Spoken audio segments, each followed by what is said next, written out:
Hi class, in this we're going to talk about chapter 9, international trade. So this is based on chapter 7, so very similar information. Now, before we talk about the trade, you can remember this, that when you have a supply demand curve, so if you remember from chapter 4, that supply demand and an intersection, that this is the equilibrium price, and here is your equilibrium quantity. And then if you remember from chapter 7, then this top triangle, so this is the demand curve, that's your supply curve. And this top triangle is your consumer surplus, and this bottom one is your producer surplus. And then together, this big triangle is our total surplus. All right, so just for the review, always remember your consumer surplus is below the demand curve, above the price line. Producer surplus is above the supply curve and below the price line. So whenever you look at a question like this, the first thing you want to find out is whatever the price is. Once you know the price, then the triangle above is your consumer surplus, and the triangle below is your producer surplus. And again, your total surplus is everything all together. Okay, so let's look at trade. Now for trade, we're going to answer a couple questions. So first, once you trade, what is the new price and quantity in the domestic market? And also, once you trade, who is going to gain from trade and who will lose from trade? And then if you gain and lose, if you put it together, are we overall better off or worse off? And then lastly, should a tariff be part of a trade policy? So first, before you know what the direction of the trade is, so you want to know if the company or economy is either importing or exporting. You want to know what the difference is between your world price and your domestic price. In chapter 3, we learned that trade is based on comparative advantage, but in the real world, you don't have this opportunity cost to compare between two countries. But what you do see between two countries is the difference in prices. So the world price is the price of this good that's prevail in the world market. So that means what everybody else pays for this good, that's the world price. Domestic price is the same good in your domestic economy. So in the home economy, how much do we pay for this good? Now, once you know the world price and domestic price, you can find out the direction of the trade. So, we want to compare the two prices. If your domestic price is less than world price, that means we can do this cheaper. That means we're pretty good at this, right? That's why I can do it cheaper. So if you can do this cheaper, you're gonna export this good. Now, vice versa, that if your domestic price is more than world price over here, so right here, then when that happens, that means you produce it more expensive, then don't produce them anymore. Buy from somebody else, right? So imagine if it costs you $5 to produce this banana, and then everybody else sell for banana for $2. Then why are you even producing your bananas, right? Buy from somebody else, it's cheaper. So you're gonna import this good. Again, so once you know the direction, you wanna know the direction of trade, either importing, exporting, compare the domestic price and the world price, okay? So let's look at exporting first. So for exporting, let's look at our graph. Now, before trade, this is your price. And then your consumer surplus before trade will be area A and B. Producer surplus will be area C, and then total surplus will be area A, B, and C. Now, we're gonna have a world price, and then for this world price will be just above our domestic price. Now, if you remember from what we learned before, just the previous slide, that if your world price, so right here, if your world price is more than domestic price, then we should be exporting this good, because for this economy, they can do it cheaper, so they can do it cheaper by themselves, and then everybody else charge higher prices. Then you do it cheaper and then sell to everybody else. Now, once that happens, let's see how much we're gonna trade. On this world price over here. Now, if you remember this from chapter 4, that this is not equilibrium anymore. This is gonna be a surplus. So on this point, this is our quantity supplied. On this point, that's our quantity demanded. That means consumer buys this much, producer produce this much. And this difference here, the difference between the two, we call it surplus. But in the market for trade, this is not surplus anymore. Because if your consumer buys this much, producer produce this much over here, so producer produce more, then those difference will be exported to other economy. Okay, so remember this difference here is not surplus anymore. This is called export, because now we're sending this to other economies. Now let's compare to see what's our equilibriums. Let me erase this. Oh, by the way, I just got a new like a Surface Pencil for my laptop. It's pretty convenient. Look at this. I can erase everything. Okay, right, go away. All right. So so let's look at what is our new consumer surplus or what's our new producer surplus. So once you know the price is here, so this is the world price. Now, once you trade, your domestic price goes away, and then what prevail in the economy is going to be world price. So the world price will replace your domestic price, and once that happens, your new consumer surplus will be below the demand curve, above the supply, above the price line. So only area A is our consumer surplus, and then for producer surplus, a little different. So again, look at the price line, below the price line, above your supply curve. So this area B, D, and C, that is our producer surplus. Okay, so together our total surplus is going to be area A, B, C, D. Now, if you compare this total surplus before trade and after trade, so before trade, our total surplus is going to be area A, B, and C, and then after trade, our total surplus is area A, B, C, D. So we gain this little extra D over here. Now, this is what it means. If you compare this trade and before trade, after trade, so before trade, consumer surplus is area A and B. And then with trade, consumer is worse off because they're losing area B now. But producers, before they're only area C, but now they're B, C, and D. So producer gain more than how much consumer losses. Because consumer only loses area B, but producers gains area B and D. So the gain to producers are more than the losses to consumers. So overall economy is better off. So in this economy here, when they're exporting, then this economy is better off. And this area D over here, we call this gains from trade. So gains from trade just means that once you trade, economy is better off. And also remember, for this exporting economy, the gain to producers are more than the losses from consumers. So overall, combined together, then our economy is better off. So exporting is good. Now let's look at importing. So for importing economy, now again, before trade, we'll have our domestic price over here, and then your consumer surplus area A. That's supposed to be an S. And then producer surplus area B and C. And together, A, B, C is our total surplus. And then next, I'm going to do trade.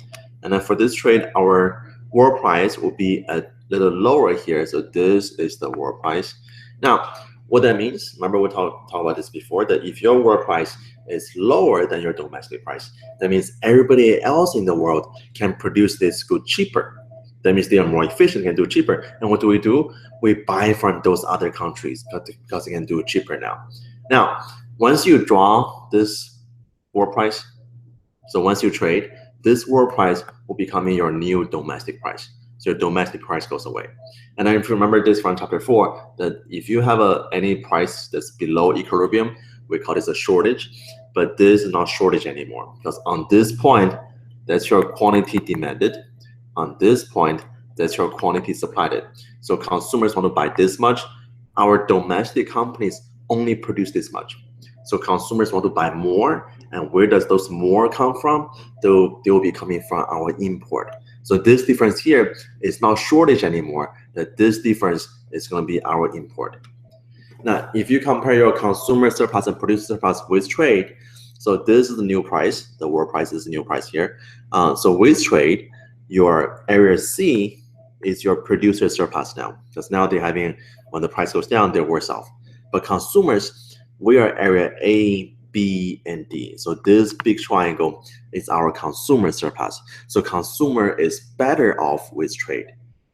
And then let's compare to see how much each party gains and losses. So for consumers, before trade with area A, after trade with area A, B, D, so we gain B and D. Now producer, before they were B and C, but now with trade, they're only area C, so they're losing area B. So producer lose B, consumer gains B and D, so combined together, our total surplus is area A, B, and D, A, B, C, D, so we gain this total area D here.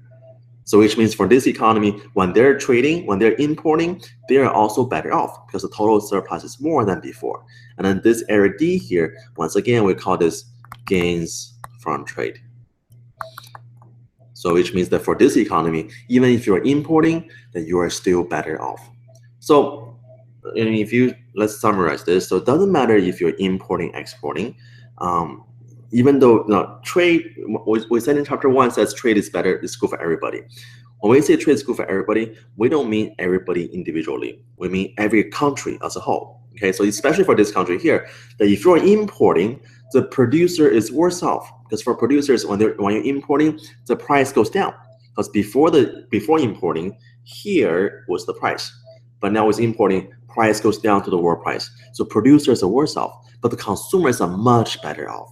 So the gain to consumers can outweigh the losses from producers. So combined together, overall, the economy is better off with trade. Make sense?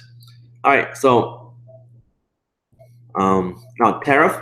Tariff is anytime you have a tax on import, that's a tariff. And then what tariff does, will be increasing how much the price the consumer pays at home. Now, you're gonna hear this term before, it's called, this many times, it's called free trade. So free trade means that there is no government intervention. So government is not even involved in this economy, and that's called free trade. And when you have free trade, then your domestic price will equal to world price. Now, however, if you have a tariff, what tariff does, with a tariff, your domestic price, let me rewrite this. With tariff, that your domestic price will equals to the world price plus the tariff. So which means that when you have a tariff, your domestic price will be higher. Okay. And then guys, another point I want to make, that you guys probably heard this before, that President Trump, he promised to build a wall between US and Mexico. And then he said Mexico will pay for it. But Mexico says no, so Mexico does not pay for it. And then President Trump threatens that, that if Mexico doesn't pay for the wall, then we're going to put a 20% tariff, so 20% import tax on everything produced in Mexico that is sold in America. Now, if you understand how tariff works, that's a very bad idea, because what it does, because for tariff will just be increasing how much our domestic prices. So once you put this 20% tariff on everything produced in Mexico, the companies in Mexico, they wouldn't be paying for this tariff. So they're not going to pay for this import tax. Now, who pay for it is our domestic consumers. They're going to pay for it. So again, this wall wouldn't be paid by Mexico again. This will be paid again by U.S. consumers. And then this tax, there's a nickname for it. Now, again, this is just an idea. It's not being implemented. But this tax, the nickname for it is called an avocado tax, because many of the avocados that we eat over here, they all produced in Mexico. So if you put a 20% tax on it, that means your avocado in your H-E-B Walmart to be at least 20% more expensive. Okay. So again, tariff will be hurting our domestic consumers, because our domestic consumers will be the ones who's going to pay for it. And then let's look at how this works. Okay. So suppose we have an importing economy, and then this is our world price. And then between your QS and QD is our number of import. So consumer surplus, well, it's already there. Okay. So once you put a tariff in there, so tariff will be increase how much your domestic price is. So you're gonna do the world price plus a tariff. So here will be the new price with tariff. Now let's compare and see what is our consumer surplus and producer surplus. So before tariff, so no tariff. No tariff, then your consumer surplus will be this big triangle here, because before tariff, here is our price. So A, B, C, D, E, F. So here A, B, C, D, E, F, that is your consumer surplus with no tariff. And then your producer surplus will be area G. And then again, there's no government tax revenue if there's no tax. So your total surplus is area A, B, C, D, E, F, G, and that is your total surplus. Now let's look what happens when we have a tariff. So when you have a tariff, the price will be increased. When price is increased, so this is our new price, and the new price with tariff Your consumer surplus will be just this triangle on top. So again, above the price line, below the demand curve. So only area A and B is your consumer surplus. And then for producer surplus will be this triangle over here. So below the price line, above the supply curve, that's your producer surplus, so C and G.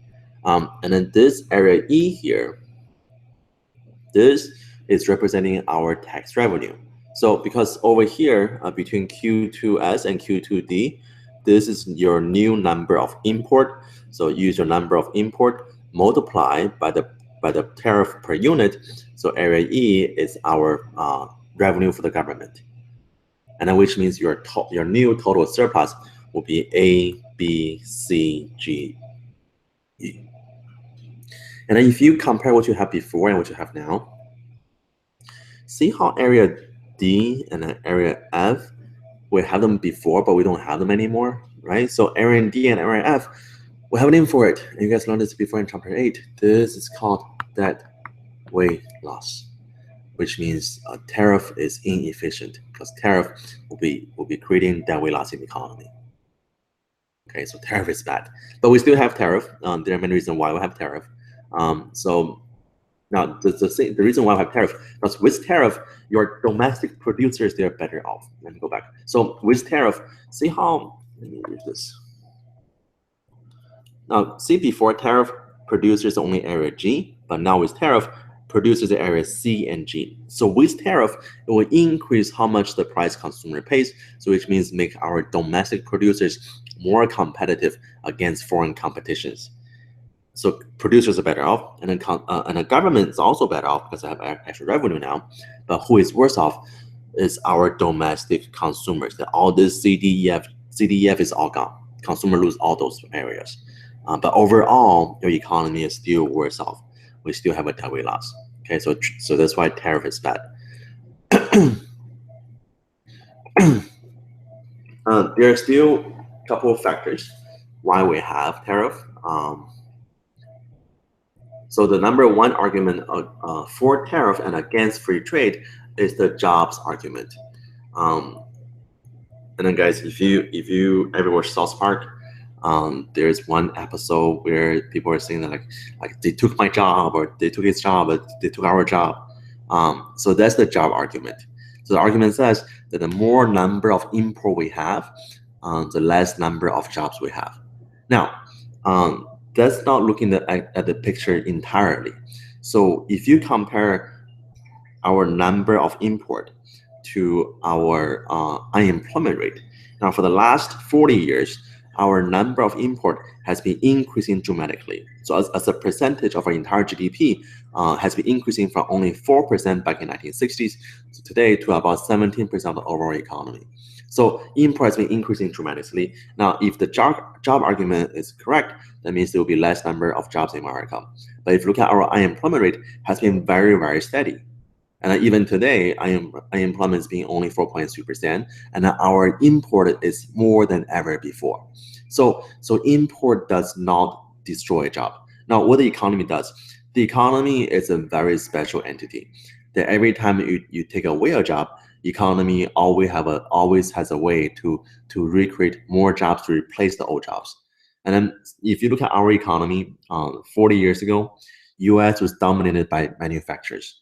Now today, our economy is half a half. So half manufacturers, half service industry jobs. So jobs such as your nurses, your doctors, your teachers, your lawyers, those people who are providing service for us, now they're accounting for 50% of the economy.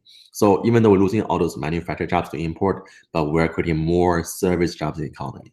Okay, so the number one argument against free trade, the job argument, is incorrect. Now, however, you won't find this in the textbook. What you should know is that even though where the number of jobs is not decreasing, but what is decreasing is the number of good paying middle class income job. I mean, many of the manufactured jobs we lost before, they were good paying middle class jobs. So once we take them away because of trade, we replace them with low income service industry jobs. So imagine before, if you're working for a manufacturer plant, you might be making like $25, $30 per hour. And then now you lose a job, and then you find a new job with McDonald's and only pay you $8 per hour. So does our unemployment rate change? It doesn't, because you still have a job. But how much money you have, how much income you earn is much less. Okay, so one trend we do see with this import, especially in the U.S. economy, is that as the number of imports been increasing, the income gap has been increasing as well. So those who have education, they will survive and really succeed in the economy with very high income jobs. But those who doesn't have an education, they're the one who's losing jobs to overseas, and they're the one who's getting job replaced with low income service jobs. Okay, okay, so number two is the national security argument. Is that some good shouldn't be produced overseas. Some good should be produced at home, and especially for national security purpose. I mean, imagine if China is producing all the fighter planes for us, all the tanks for us, and then if one day we decide to go in war with China, and then China decide to change the password on those tanks and fighters, right? So they're useless. So those good should be produced in America. But it's hard to draw a line, right? I mean, sure, we can all agree that the weapons should be produced in America. But what about such stuff such as underwears? Should underwears be produced in America for national security purpose? I mean, does our soldiers need underwear to fight the Chinese? It's an argument, right? So it's hard to decide. So that's why it's very difficult for our economy or government to draw the line to see which good is good for national security and which good is not. And by the way, if you look at all the tennis shoes you buy, all the sneakers you buy, most of them are made overseas. There's only one brand, not the entire brand, but the only New Balance has one line that's made in America. So not all New Balance made in America. Most of the New Balance are made in China's country like China, Vietnam, but only this one line of tennis shoes from New Balance that's made in Brooklyn. And the reason why, because according to law, for everything provided to our U.S. military must be produced in America. So that's why for that one New Balance shoes, when they make them in Brooklyn, they'll be supplying to our U.S. military. Okay. All right, and then next is the infant industry argument. That it says that for many companies, so for many industries, especially in the early stage, they might need some extra help before they are mature enough to compete against foreign competitors. That's a good argument. But however, again, our government doesn't have perfect information. Sometimes it's very hard for our government to pick which industry to help and which industry not to help. And a perfect example, you can Google this. There was a company called Solyndra. How do you spell that? Solyndra, Solyndra. Okay, so Solyndra was a solar panel company in America. Now, this started with President Obama. So President Obama decided in 2009 that we should help this company. Because for Solyndra, when they're producing solar panel, now, for one, they're creating more middle-class income jobs. So for their employees getting paid pretty well. And also, this is the manufacturer jobs with high tech involved. So we should help this industry. We should help this company, right? So help this company to be mature, therefore they can have a lowered cost and to compete against Chinese competitors. Well, here's the thing. Even though we believe the solar panels are very high-tech jobs, high-tech manufacturing jobs, but we underestimated how competitive the Chinese companies are. So even though they can produce these solar panels with the help from our US government, but the Chinese companies, they can still sell solar panels way below the cost that's producing over here, because the labors in China are still cheaper than labors over here. So that's why Solyndra back in 2010, the company went bankrupt. Okay, so we tried very hard. We gave the company over $500 million, but in the end, they still couldn't compete against low labor costs in China. So again, it's hard for our government to choose or to decide which industry is good to help, which industry doesn't deserve the help. Okay, and then next, number 4 is the unfair competition argument. That sometimes other government might be helping their companies to reduce their cost, and then they can sell their good over here cheaper. Now, if that happens, that might not be a bad thing, because what it does, it basically means the foreign government is helping our domestic consumers to buy more stuff, right? So imagine this. Imagine that let's say you buy a computer, and then this computer is made in China, and then the Chinese government says that for every computer made in China, the Chinese government will pay half the price. Well, that's good, right? That means when you pay the computer here, will be only half the price because the other half is paid by Chinese. So our consumers are better off. We're way better off. Now, even though the producer is worse off, but still overall economy is better off. Okay, so the unfair competition argument, this argument here is actually not valid because our total surplus can be increased when you have an unfair competition in trade. And last one is when you use trade as a bargaining chip. This might be the only valid argument against free trade because for many times when our government is negotiating with foreign government, we always use trade as a bargaining chip. And then if you look at what's happening between US and Iran right now, for US, we signed this nuclear deal with Iran, which says, hey, Iran, do not produce any nuclear weapons. And if you don't produce nuclear weapons, we're going to trade with you. So we use trade as a bargaining chip for them to do something else. All right. Okay, so let's talk about this couple of terms. So know what's a WTO. So WTO stands for World Trade Organization. So every time between countries, if they have any type of dispute, like regarding to trade, then they will be go to WTO, and the WTO will be deciding who is right, who is wrong. And also between each individual countries, they might have an individual trade agreement. So the one that's most famous right now, well, it has been famous for many years, but President Trump made this very famous. It's called NAFTA. So NAFTA stands for North American Free Trade Agreement. That means between US, Canada, and Mexico, 3 countries. When we're trading, so whatever we produce in Mexico or America, we can sell to other countries, to Mexico, to Canada, at a 0 tariff. So no import tax. So make the good more competitive. And then with NAFTA, guys, when you look at when you think about how bad NAFTA is, don't just focus on the bad part. Focus on the good part. Because for NAFTA, if you look at those U.S. producers who are benefiting from NAFTA, it's our U.S. farmers. Because now our U.S. farmers, we can sell our corns and our soybeans cheaper in Mexico. So the farmers in Mexico cannot compete. And then really the situation is so bad that when the U.S. farmers are flooding the Mexican economy with the cheap corns and soybeans from America, the Mexican farmers cannot compete. So many of them they don't have a farm anymore. So what they do, they illegally cross over to be illegal immigrants. So many of the illegal immigrants here, before they were all Mexican corn farmers, but because of NAFTA, they couldn't compete anymore. That's why they're here, working illegally. Okay, so there's always winners and losers. I think that's all you need to know. All right, guys, so that's it for chapter 9. Have any question, let me know, and I'll be more than happy to help you. Okay, guys, I will see you for chapter 10. Bye-bye.